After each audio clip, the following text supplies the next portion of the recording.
Right now, beneath our feet and behind the walls of almost every industrial facility, immense volumes of liquids, gases, and steam are surging through thousands of miles of heavy pipelines.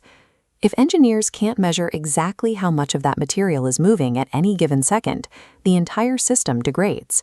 Product quality drops as chemical mixtures become wildly imprecise. Facilities waste massive amounts of energy pumping more volume than necessary. And most critically, unchecked pressure can lead to severe safety hazards. To turn that physical chaos into clean, actionable data, operators use a specific instrument called a flow meter. It calculates the exact velocity or volume of a passing fluid, outputting continuous, precise metrics like liters per minute or cubic meters per hour.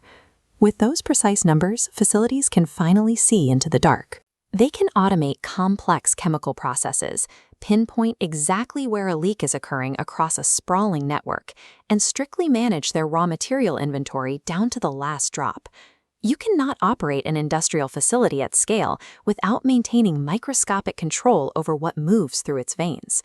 These flow meters act as the essential sensory organs of modern infrastructure, translating raw physical movement into the critical numbers these operators rely on. But measuring that flow isn't as simple as dropping a universal speedometer into a pipe. A highly viscous chemical slurry behaves entirely differently than high-pressure steam or clean water. To get an accurate reading, engineers have to harness entirely different laws of physics based on the material. This illustrates the differential pressure principle. By intentionally placing an obstruction inside the pipe, we force a pressure drop. The system calculates flow rate by measuring the difference between the high pressure before the plate and lower pressure after. That method works perfectly for steam and gas, but it forces a permanent pressure loss in the system. For conductive liquids, we can measure flow without obstructing the pipe at all, relying instead on physics established in the 19th century by Michael Faraday. This animation shows Faraday's law of electromagnetic induction in action.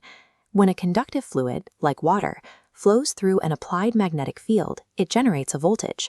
The faster the fluid moves, the higher the voltage spikes, giving us a real-time measurement of velocity. For other specialized materials, the physics shift again. Some meters blast ultrasonic sound waves across the pipe to track transit times. Others use the physical rotation of an internal turbine, or rely on a blunt object to create and count tiny swirling vortices in the fluid. There is no universal flow meter. Securing an accurate measurement strictly depends on matching the correct physical principle to the fluid's unique properties. Those physical principles dictate the design of 8 specific hardware types. On one end of the spectrum, you have the simple, low-cost orifice plate. On the highly precise end, you find non-invasive ultrasonic or Coriolis meters that calculate mass flow with extreme accuracy. This flowchart illustrates how engineers select the exact right tool. First, they eliminate hardware based on inherent fluid properties. Next, secondary environmental variables like temperature and pressure filter the choices further, until the matrix yields the single correct choice. Multiply that singular selection process across the thousands of individual pipelines winding through nuclear power plants, chemical refineries, and city water grids, and the massive operational footprint of these devices becomes clear. Correct hardware selection directly dictates a facility's efficiency. When theoretical physics perfectly matches the mechanical reality of the pipeline, it translates into highly automated process control and millions of dollars in saved energy. But installation is only the beginning. The moment a perfectly selected flow meter goes online, it is actively attacked by the harsh physical entropy of the industrial environment. Over time, dirt, sludge buildup, and chemical scaling slowly choke the internal flow pathways. These blockages distort the fluid velocity, destroying the meter's accuracy. Beyond physical blockages, maintenance teams have to hunt down invisible systemic failures. A sudden loss of signal points directly to degraded wiring or sudden power failures, while a slow drift in calibration means the meter is confidently reporting the wrong numbers. To preserve accuracy, facilities execute strict, non-negotiable maintenance schedules.